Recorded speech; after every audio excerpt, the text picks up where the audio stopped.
Well, good afternoon, investors. Welcome to our last final bull session of April 2024. My name is Mark Robertson. I am founder and managing partner of Manifest Investing and a volunteer for the Mid-Michigan chapter, where I am at the beck and call and mercy of the magical mathematician of Mid-Michigan, Ken Kavula. Good afternoon, Ken. The beck and call and mercy. Sure. Okay. Good afternoon, everybody. Glad to have you with us today. We're going to try to keep this one to an hour, maybe a little bit less, because we have a good program put together for this evening, I'll tell you. Yeah, we will. We will be doing a roundtable with St. Louis and kicking around some Groundhog memories. So we'll be having some fun. We will try to keep this abbreviated. Ken and I will wrestle over the margarita before the session is over, and we'll try to keep it as succinct as we can. Well, after wrestling with all the websites this morning for 3.5 hours, I'm ready for a margarita, Mark. So maybe when we finish here, I'll do something along that line. It has been a little lumpy down here too. I think we're blaming the squirrels, and that's not a good thing. All right, here's our week. Go ahead. Go on. No, go on. I was just going to say, here's our weekly reminder that Portillo's is not a sponsor of this session, but they should be. Well, which restaurants are the one group composed of, Mark? Yeah. Is that Kona Grill is one, oh, okay. And then ST Steakhouse or something like that, which I'm not familiar with. I know that Tim Hortons and I think it's Burger King are in a kind of a nondescript group with a nondescript name attached to it too, and I was wondering if it was that, but it's not. Okay. So this is something we don't have too much of, at least in my area. Maybe down in the metro area they do. I went looking for new restaurant openings and that type of news. There isn't any, so you get the Zach's blurb there. All right. Here's our standard disclaimer. No investment recommendation is intended. This is entirely, completely about education and the demonstration and illustration of some philosophies, methods, and techniques of the modern investment club movement as interpreted by us at Manifest Investing and consistent with and complementary to the National Association of Investors, also known as Better Investing. So you'll hear opinions from us. Please, please, please do your own homework before you make any decision. If we own something that we're talking about, we'll try to remember to disclose that. And again, we assume that you're smart enough to make your own decisions about not only the investments you make, but the resources that assist you and support you with those decisions. We are not the boss of you. We do have a roundtable tonight. We'll talk about the reminder list for that in a second. If you have any suggestions for future topics or questions that you're too bashful to ask here, our two email addresses are down there. Keep in mind that we will answer raised hands, and please feel free to text anything which may be on your mind with the text box also. Well, Ken, go ahead and tell the people how easy it is to sign up for the regular reminder list for the roundtable.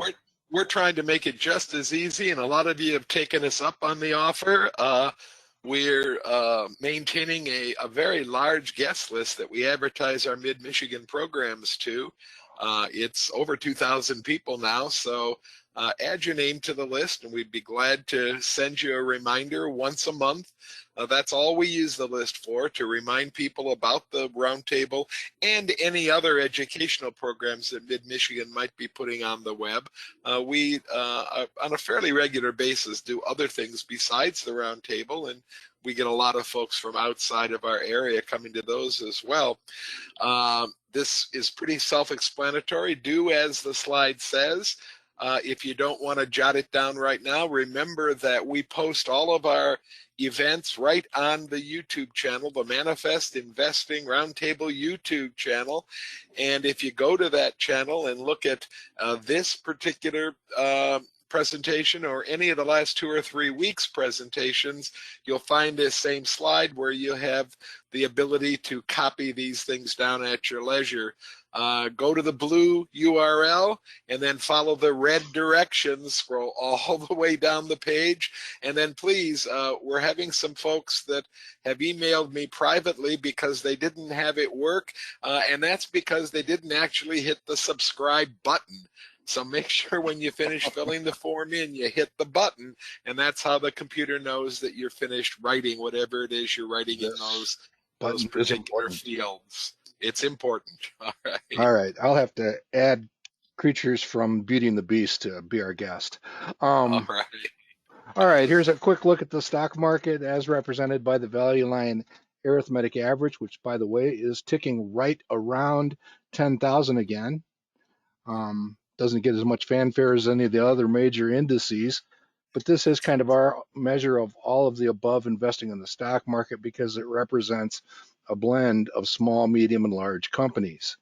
So it's recovered a little bit, kind of back towards that blue trend line, but you can see the market zigs and zags as represented by the green bars, and the forecasts from Value Line. The gold one is from Value Line. That's their median appreciation projection, known as VL map, and that is basically just taking all the companies in the Value Line investment survey and say what's the average expected price appreciation. And those are the numbers represented in the middle of the page there. You can see ranging from 8 to 14. That's what they expect from the companies in the investment survey. The red ziggy-zaggy line is the average return forecast for all stocks covered at Manifest Investing. So they track pretty much with each other. I think it was interesting this morning, Mark. I listened to Josh Brown kind of dig into a berating of the people that tend to parse every single word of every single earnings call and claim that the market's moving on individual sentences in those earnings calls. He made the point that in an average earnings season, about 2/3 of the companies beat their expectations, and right now in this earnings year where we've had about 3/4 of the companies report, about 70% have beat their expectations. So in his opinion, things are going along quite normally, and he would expect the earnings season to finish itself out in a quite normal manner. Not bad, not particularly good, just nice and regular, and that's the way that he likes the stock market, and frankly that's the way I like the stock market as well. Parsing words, what have we come to? All right, here's a quick look at the Value Line arithmetic index, arithmetic average, and you can see that we first got to 10,000 back here, and we had donuts, ice cream, and hats, at least imaginary. And we're back at that point again. We're bubbling around right at 10,000 and probably ready to move on after a couple fairly flat years.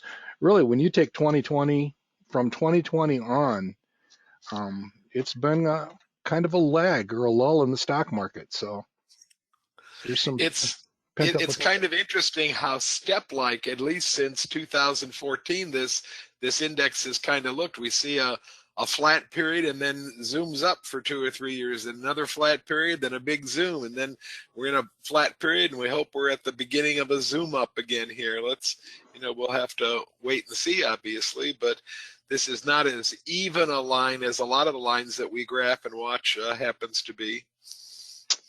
Yeah, and COVID is obviously pretty noticeable there in the middle. All right, checking in on a Groundhog challenge. For anybody out there who might not be familiar, we run a stock selection contest from Groundhog Day to Groundhog Day. So we are about a quarter of the way through, coming up on the beginning of May here. And my name's not on here, so I kind of lose interest. How are you doing? Well, Mark tells me that I'm just off this list, so that's a lot better than last week. Maybe I'll re-enter the list in the next week or couple. I'm interested in the fact that my own investment club, the Wolves, and the Space Coast Investment Club, which has always been a big performer, both made huge moves this last week. Wolves from 57 to 36, Space Coast from 62 to 37. So we have some clubs that are really moving up there. For that matter, Bower City made another big move. They made a big move to move onto the list last week, and now they've gone from 47th to 22nd. So we have some clubs. We have them at the moment at the top of the list, and we have 3 or 4 of them really, really making a charge right up the list here. So all in all, I think that's a very interesting development for this list of top performing groups in the Groundhog contest. It is cool to see the clubs move up, and that's Susan Michelik's club there in Wisconsin, 3-time champion, along with part of the subject of tonight's program. These 3 stars right here is going to be celebrated tonight at the round table. And Ken, I think you're really going to enjoy the look at the long-term all-time standings of the Groundhog Challenge, especially as it's a Mid-Michigan program tonight, and some good celebrating in addition to the celebrating the broad assets. Well, there's quite a few asterisked entries in this top 40 here, both in clubs and a couple of individual asterisks on that list. So there's something to this fact that there are certain people and certain groups that really do a nice job in stock picking on a fairly regular basis. It's not just a one-hit wonder for a lot of folks. Yeah, Space Coast has only been in, I believe, 4 years, maybe 3 years, and they have 2 championships. So good, clean fun. So again, tonight's program, we'll talk about this notion of observing people who are successful, and we'll take a look at that. Here's just a quick look at our performance perspectives. I did change this date just to honor a moment in time. That specific moment in time was the day that Hugh McManus presented Amazon at the live roundtable in Chicago 10 years ago. And you can see the results since then. It's obviously one of our favorite things to point out in the roundtable tracking portfolio. But again, those top 7 names are the most widely followed companies by subscribers at Manifest Investing, and the demonstration portfolio for Tin Cup and in the investing roundtable have had very good 4 or 6 weeks trailing, and are chugging along pretty good right now. Thanks largely to Google, a little bit to Microsoft, but a couple others that are in there, and it's just been a good thing. I did switch this one, Ken, just to watch this one for a while. It was all small cap stocks. I switched it to just the growth, the Vanguard Russell 2000 growth component, just to show how badly beat up it is. And a part of it, I think, is due to the fact, Mark, and I know that this is kind of a silly thing for a lot of us to even consider, but it comes down to how do you define growth for a lot of these people. And I'm just not sure that a lot of the companies, when I look at the list of companies that this mutual fund owns, I'm not sure that I would consider them all growth companies. I just can't call a company with no earnings a growth company. I just can't do it. So well, you know, the major distinction, right? They don't have any problems with that. So yeah, the major distinction is whether or not they pay dividends or not, and that's just. I can tell you again. I don't want to get too far down the path on this subject, but Tom O'Hara used to wail about this notion of attaching those labels to companies and how they're constantly moving around between growth and value, and he just said it's just rotating baskets. And what do you measure? What are you measuring? What I've been watching more closely than some of these indexes in the last 6 or 7 weeks is the top 7 stocks that are followed in our portfolios, in the Manifest Investing portfolios, and I've noticed that it's begun to tighten up a little bit again. For a while, I thought Google was going to fall to the complete bottom of the list of 7. In fact, Fastenal was the one that actually fell to the bottom, and I think that the differential between these 7 stocks is tightening a little bit, and that's what I like to see, because that to me says that there's a little bit more involvement by more of the market than maybe just 4 or 5 of the primary movers. Mm-hmm. It still has those 3 real interesting ones at the top. I'm not sure how long that double-digit teens percentage for Cognizant is going to stay in place. This company has begun to exhibit some real weakness in certain parts of its business, and it's really having a difficult time with some of the competition out there. Yeah, So there's something a lot of it. There's a lot of it. Yeah. and we'll issue a reminder later in the program, but we will be taking a closer look at that and basically updating our Be Cognizant About Cognizant Technology presentation from a couple years ago. All right, here's a response to a couple of letters I received about, why did you pick the date that you did? Well, I didn't really do this on purpose, but it's just I was accused of noticing that the amount of return, you could basically pick what you want looking at a list like this, and that was kind of the whole point. So It's called cherry picking, right, Mark? that's right. Only I didn't look at this list when I picked that end of 1999 number. I picked it just because I knew that 1996 through 1999 was an extremely powerful, good period for many of those companies. So lo and But behold, so and what else this slide demonstrated, I think, Mark, is the with the ease of availability of any kind of data, with the ability to just grasp data like this almost without trying, it kind of points out the fact about why you should be very, very leery of anybody's statistics at any time, because anybody, when they're trying to make a point, is free to choose any of these values to use as a comparison to any other number chosen off of a chart from any other stock or mutual fund or ETF. So it's, I mean, when we're ranging over 10 percentage points from a -3 to a +7, we really have quite a range of numbers we can use to make our arguments. well, maybe we'll take up Matt on his suggestion and do this for Netflix after we look at that here in a few minutes. That would be maybe a more interesting chart, Well, it certainly will be a lot more turbulent. Any single stock would be. All right, so here I just wanted to remind everybody that this is an interesting week. Every 13 weeks, we run into a quarterly update, which includes all of the companies you see on your screen. So we go through and do some audits and fundamental updates, and it really is a lot of fun to go through. It's a lot of work, but many of those companies are very near and dear to you. And again, when you see those go bold, you can access directly the equity analysis for the companies in the update with some current commentary. And of course, we had to sneak in Oprah with uh, combined her contribution with Google to everybody gets a dividend check. It's one funny for how you, that's one quietly for become you, and one for everybody else. Yeah. Go ahead, Matt. and there may be someone else adding dividends tonight too. A few of those reporters of companies that swore them off, and they were actually bad for the companies because they needed to invest in moonshots, but they've quietly become fashionable. It's not Berkshire Hathaway, is it, Matt?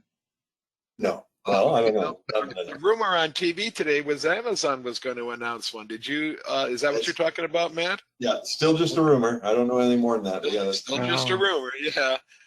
Mark, EXLS at the very bottom of the list is also on our small companies list. We should bang that up against the wall, make sure people understand that. Yeah. I will make sure I add that. I have somehow missed that on the summary.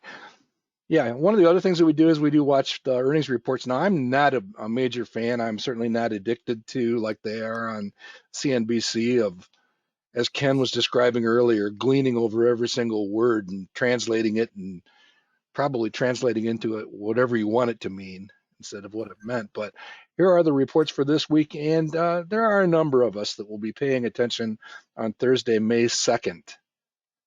to a number of companies there, including that first one.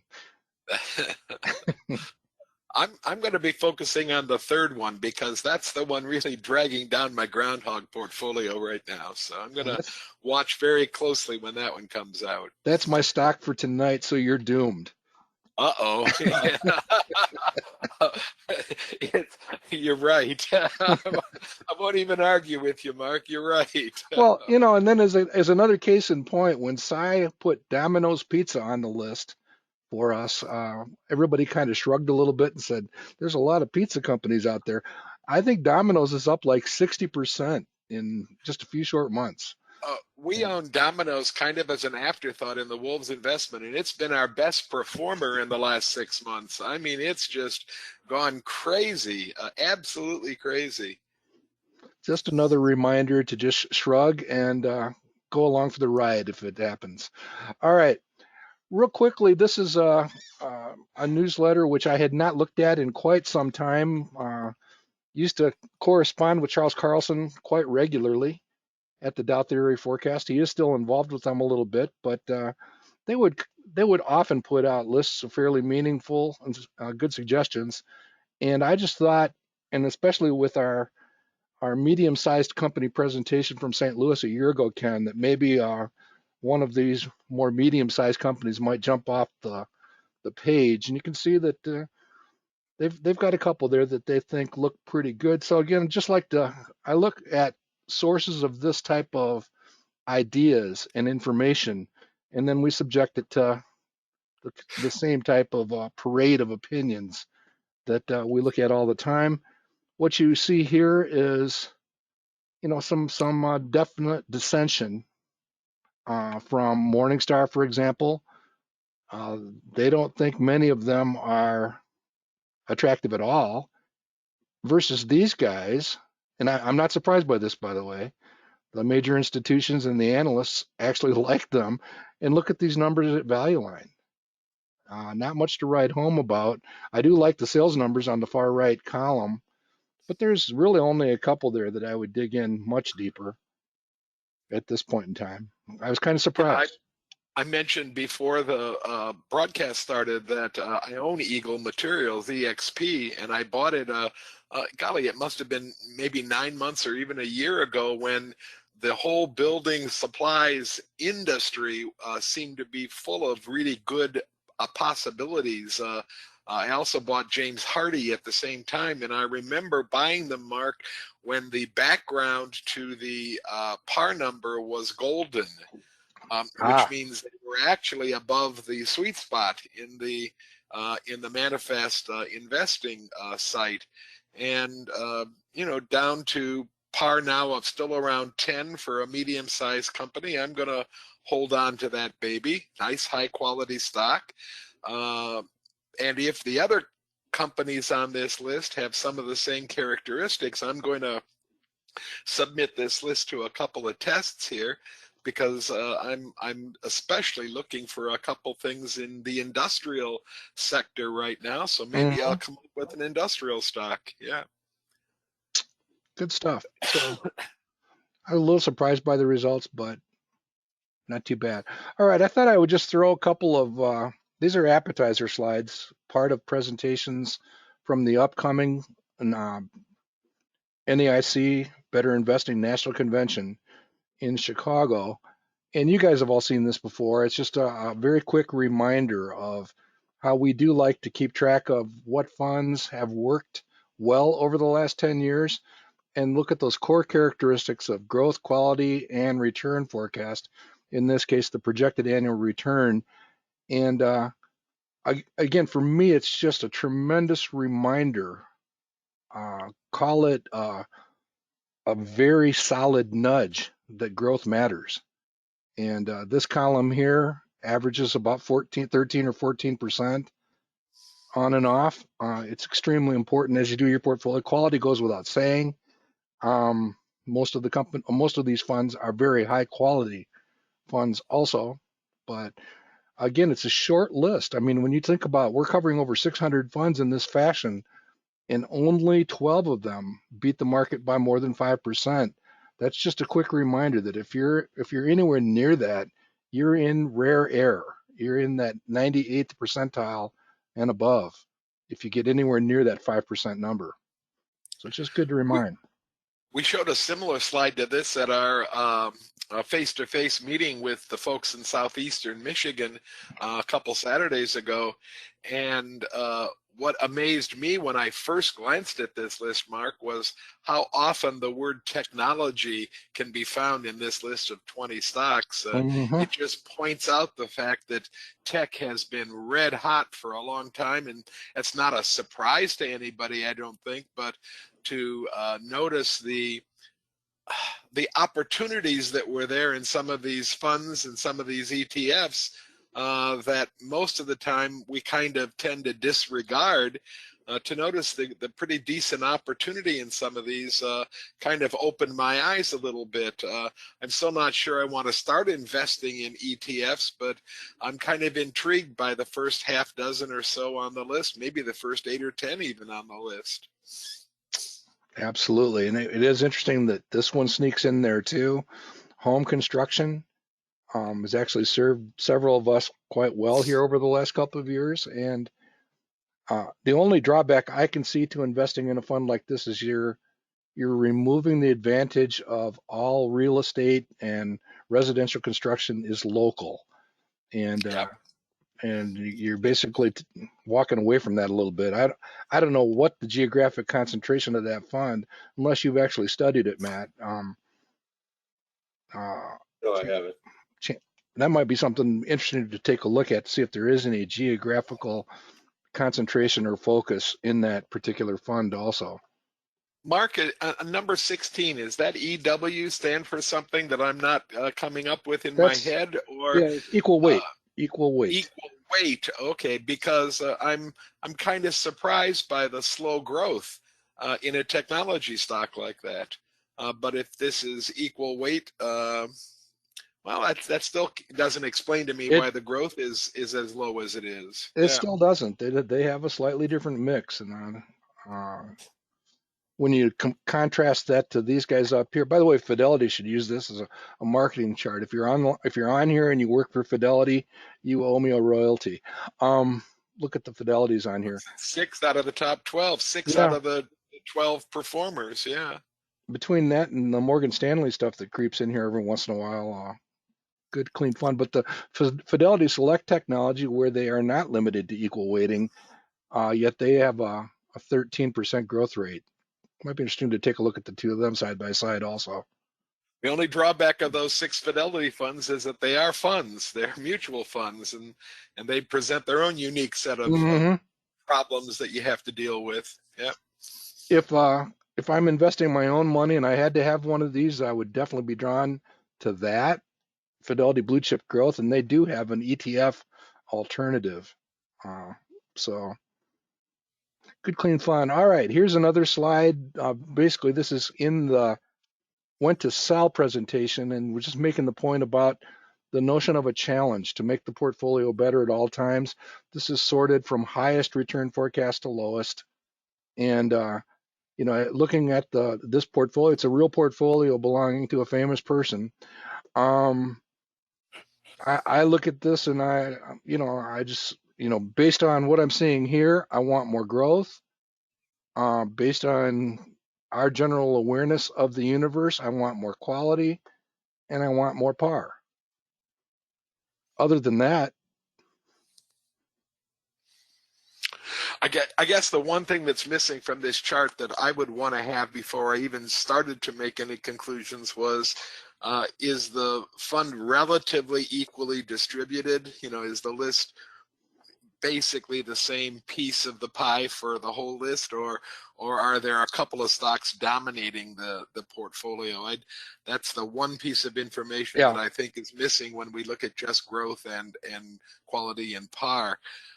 When you're putting a portfolio together, you have to keep that.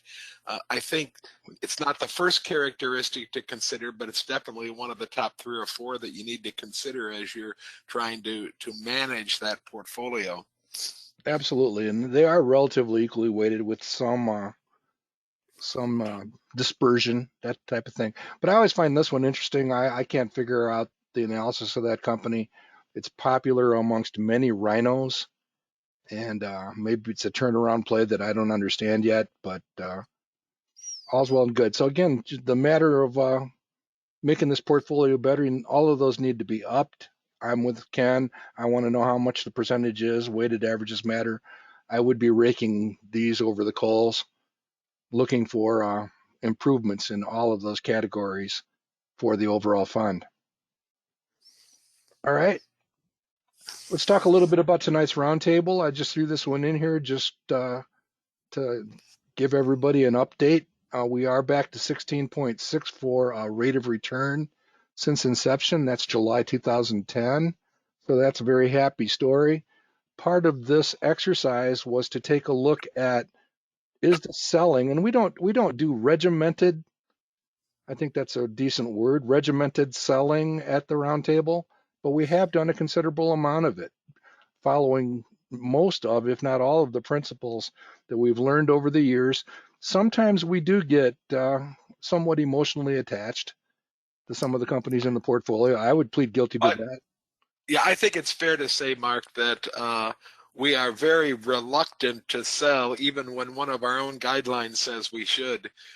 We have a great propensity to want to make excuses for some of the stocks we really like. So, and I think everybody in that group is guilty of that same sin. I don't think it rests on anybody's shoulders. So, yeah, so we don't sell as often as we probably should. Well, we had a couple this month, Ken. I don't know if you're aware of it, but 2 of our companies disappeared from the planet, so we didn't have a choice there. But interestingly enough, this is basically just asking the question, what if we didn't sell anything? And the graph down at the bottom is the answer to that question. So the decisions that have been made, again, selling on low par, selling on a decline in quality, watching for those opportunities to sell have been fairly faithfully followed in many cases, and this is a significant difference. It's more than significant. It basically says that selling is a worthwhile thing to go through, even if it's painful for a situation like this.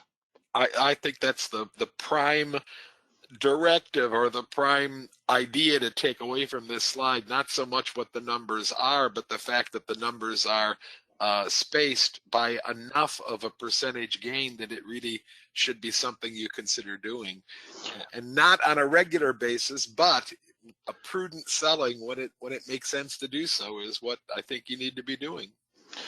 The few times, and there have been relatively few instances where something that we sold went on to do dramatically well. And I think this is almost universal. And I love this one. It's straight from George Nicholson and the Investor's Manual back in 1984. It's right off page 82.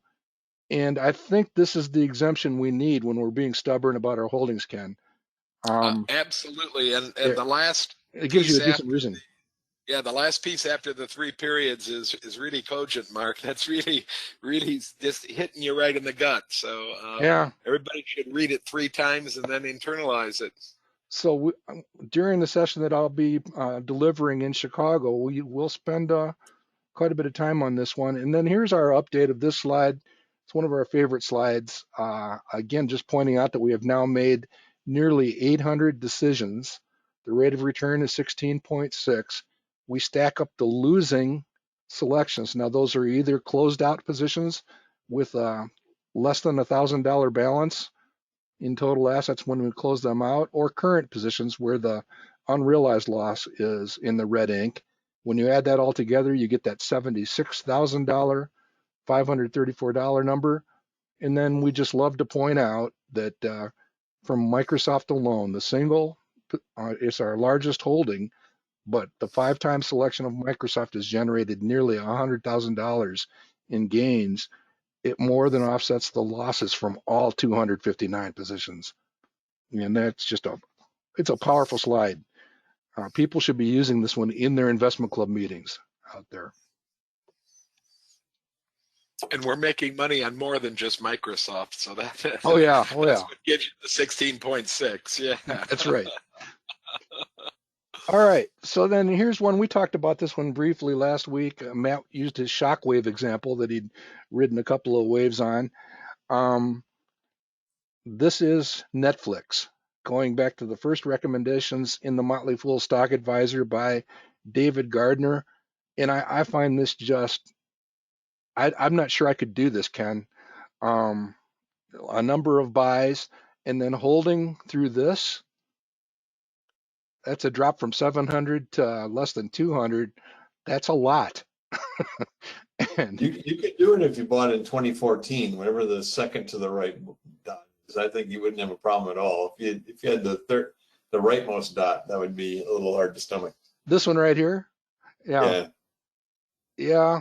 And this is just one of those things that I think it probably goes pretty well with avoiding selling a stock that has a 10% growth, and these guys do, Netflix.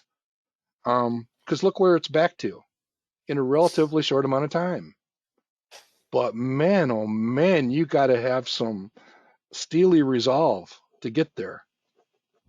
Or as the young people call it on Reddit, diamond hands. What argument do you make, Mark, if you sold it up near the top of the first spike? I'm circling it on my computer. You can't see that. I can't but see the tail end of the arrow that you have going way right down. If you sold it up in there, what argument do you have for not holding it until 2 years later? You know, I'm not quite. I'm having trouble kind of figuring out what the argument would be. Why hang on to it at that point? I guess it would be interesting to do an analysis. No, why would you be so concerned if you sold it there? You know, it's taken all that time. What's that? A year and a half, 2 years in that time period to get back to where you sold it at. Here, not even where you sold it at. So I'm wondering if you were lucky enough to make the sale. I'm telling myself, you know, if you sold it maybe at 580 or above,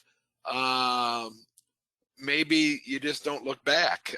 And maybe that was a good sale if you're a decent allocator of capital for that money that you made, and if you're putting it into stocks that have performed better than this swoon and then this recovery. Yeah, I guess it all, and I'll make a note of this. What did Netflix actually look like at that peak?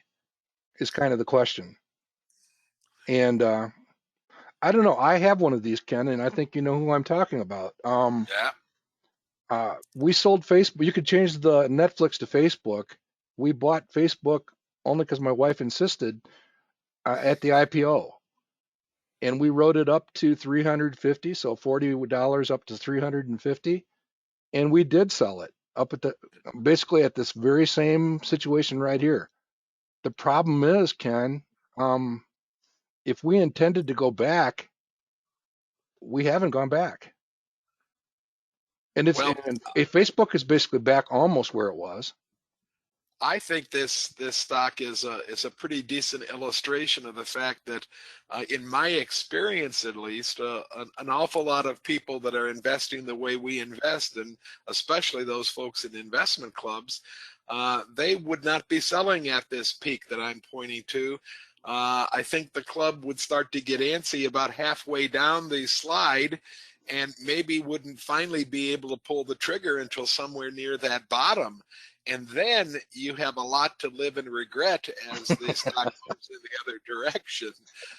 And that's why I think that being very careful about selling a stock that is growing consistently is something you got to be aware of, and being careful about selling in general should be something that you how do I say the fact that you can't waste all kinds of time making the decision to sell, because in a lot of dramatic cases you don't have that time to make that decision. Mark, Ann Manning has her hand in the air, and I'm going to unmute Ann. No, Ann, you're going to have to unmute yourself. You're self-muted, and she'd like to either heckle you or ask you a question. Mark, go on. Okay, can you hear me? Yeah. We can hear you. Hi, Ann. Okay. Well, I've had it up for a while, but that's okay. I just have a question. When you do the updates on the equity analysis for a company, Yes. like you did Infosys Tech the other day. Mm-hmm. So why doesn't those numbers line up with the actual page on manifest for the company? They will when the batch gets processed, and that's usually a couple of days. So Okay. those are basically made in the database, and then they get batch processed, and something that I wish we could get away from, and we might, but that's why there's a lag. Okay, because like the Infosys now, you had it as a growth of four something, but yet on its page it still says 8.5, so it's just waiting to be adjusted. Yep, and the current update, I think that's in the current batch, right? Yeah, I think it is. Yes. Mm-hmm. Okay.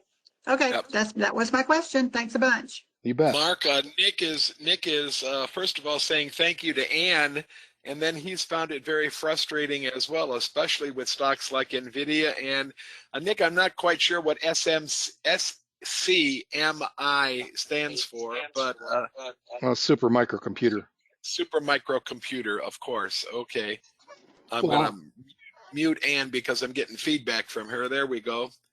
yeah, and we talked about that a few weeks ago, and that one was doubly frustrating on two different dimensions. The first being the highly volatile nature of the stock itself, and second of all, we ran into a slug of questionable data, which had to be gone through and reconciled. And those two things combined to make that very confusing. It was confusing enough without any of the other problems and challenges. So yeah. It's the same kind of question that comes to Susie Artsberger with BI about the BI data, Mark. And people expect that when a number is announced at a earnings call, that those numbers will appear in the next day.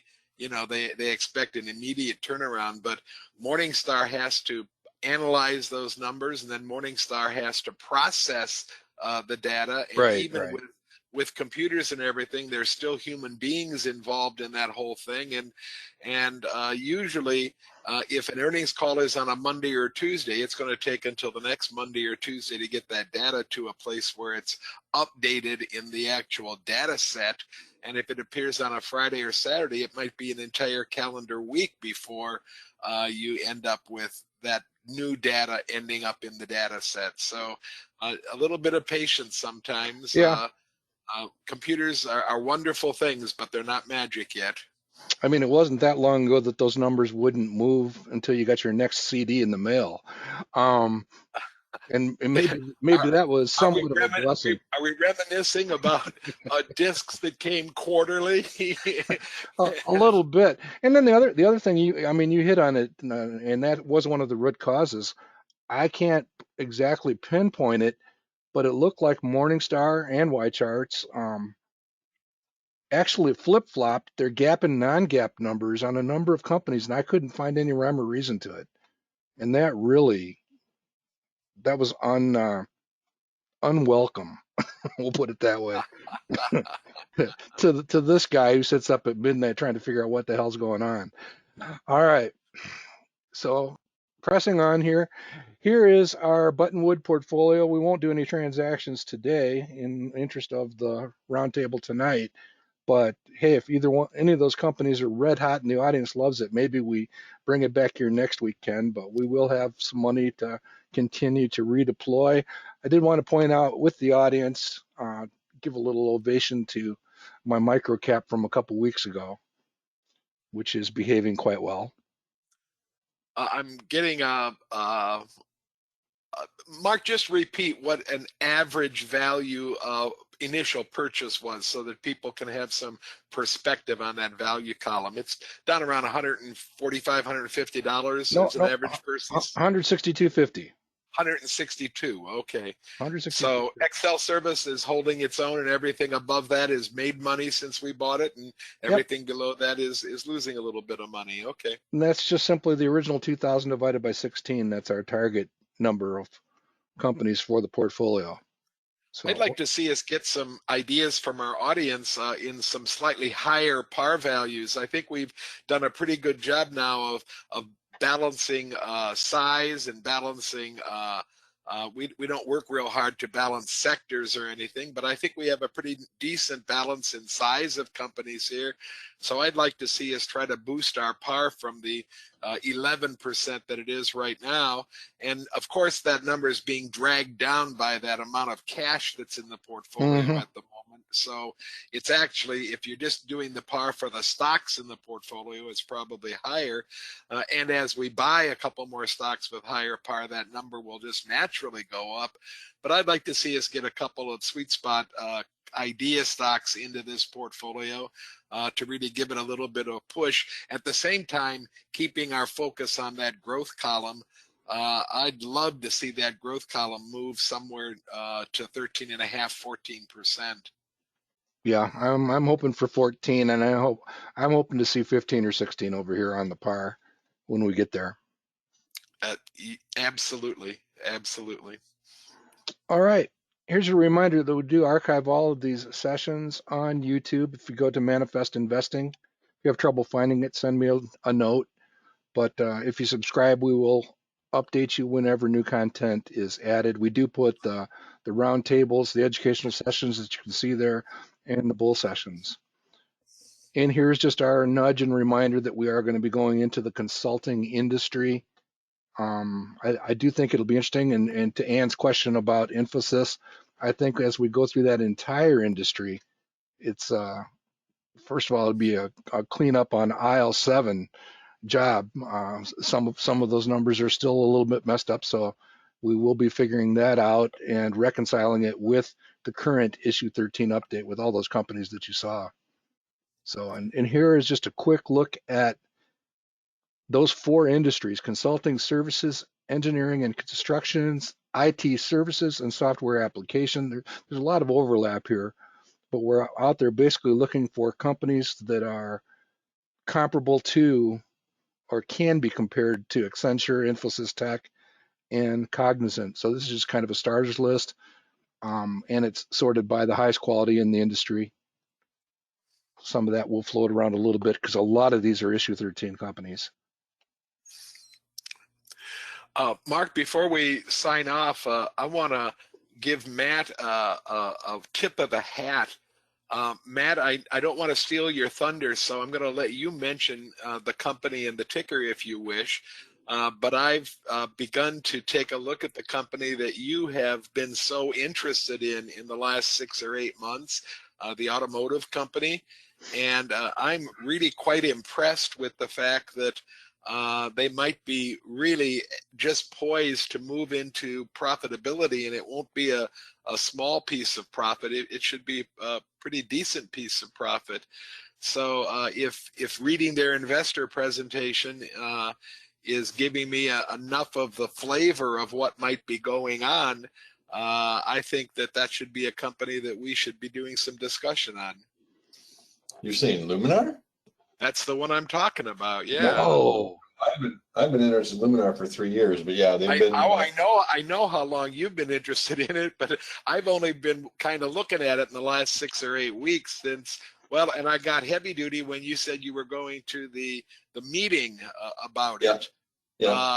And I figured if you were going to spend your time doing something like that, I should at least look at the investor presentation and see what it was they did. I knew what they did, but I didn't realize they had moved so much into actual production,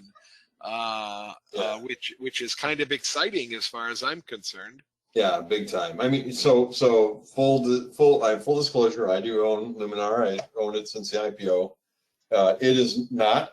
It is as non-core as non-core can be. Is that the way to say it the most? That's a great way to say it. It's a wonderful way to say it. But there are 3 things that I'm quite happy to have heard. And they actually report quarterly earnings on May 7th. And I expect they telegraphed last quarter that they would have an update on their forecast, particularly as they begin volume production in support of the Volvo EX90. That's their flagship, their largest SUV is an EV. Is beginning this quarter. So we await numbers. But there's three pieces of great news I heard. Luminar Week is their sort of dog and pony show. Was just last week. I missed this meeting because it was on last week. And Austin Russell, what I was really waiting for them to do, and they didn't get quite as specific as I want, but he debunked a myth that a lot of their competitors like to perpetuate, or actually do follow, in the sense that what they do is they make LiDAR sensors. So like radar, but with laser light, so it's more precise. A lot of people think LiDAR equals EVs equals autonomous vehicles, AVs. And so if EVs or AVs are having problems, LiDAR is going to have problem. And Austin, the quote from Austin is that a majority, so they have 26 car programs that they have been awarded. Only one of them has been publicly disclosed. He said the majority of those awards are on platforms that include internal combustion engines. So electric vehicle is not a prerequisite for it as they do. The other thing, there's a couple points. The Department of Transportation yesterday said that they were going to mandate ADAS, which is advanced driver assistance systems, for pedestrian avoidance by 2029. LiDAR is not required for that, but LiDAR certainly helps make that better and can take you to go beyond that. So talking about mandates, they actually partner with Swiss Re. One of the ways this company is going to make money is it's going to be an insurance company. It's going to be the first insurance company. They've registered it as an agent in 12 states. It will be in all 50 by the end of the year. And they're going to give you a discount if you have a LiDAR-equipped vehicle, because Swiss Re's analysis says that their LiDAR particularly can avoid 24% of accidents and mitigate, so make less severe 40% of what remains. And I went and looked up myself to see, because some people said, well, it's 24%, it's not a big deal, is it? If you remember when anti-lock brakes were a new thing, anti-lock brakes reduced accidents by 6 to 8%. That's 0.6 up to 0.8%, and eventually became mandated. So the idea of 3 times that potential means, it's great. It's a luxury vehicle. It can play a part in autonomy, but it quite likely is going to be a very standard part of a car safety system in the not too distant future. Yeah, Matt, I love the word that the investor presentation used about the CARS platform. They just basically used the word that they were agnostic when it came to the CARS platform. Yeah. They could operate no matter what the platform was. I would like to as a newcomer to this stock, I would like to tell everybody that there's an investor presentation on their website that is less than a week old, or maybe just a week old, and it certainly goes into great detail telling you what they do and how they do it, and then explaining where they expect to take the business. It's a great primer on learning about the business, and then learning about the managers and what they plan to do to make this business really become extremely profitable. Matt, what's the semiconductor component? Are they going to be designing semiconductors? Are they going to be making them, or what are they going to? What is this whole idea about the semiconductors in that presentation? Do you know? Yes, that's actually a key part of their strategy from the very beginning, and in fact, it's what I found out about them when we did our study reading Life After Google from George Gilder. He mentions Austin Russell, who is the Wunderkind visionary CEO, who's actually pretty tall. Even I will say he's pretty tall. I could just about look him in the eye. And folks, if you don't know Matt is pretty tall. So I'm 6'8". I'm average for the NBA. That's all. Just average. But so they're the key part of their strategy in the way. The big thing for LiDAR is you need range, right? If you're going to drive 70 miles per hour and you're going to have your car be steering you, you better be able to see far enough ahead that you can react to it. And the software, the commodity hardware, and we'll differentiate with software crowd, uses 990 millimeter lasers, which is like what you'd find in your laser printer, that sort of thing. The problem is that's less than the length of your eye, and so it interacts with your eye. So they have a physical power limit that if they went over that, they'd blind everybody in front of them. That's obviously a bad thing. So Austin started, and Austin came from an optics background, and he's actually not the optics guy in the company. They have an amazing optics team, which is also why they have a big basis in Orlando, which is a concentration of laser expertise in the country.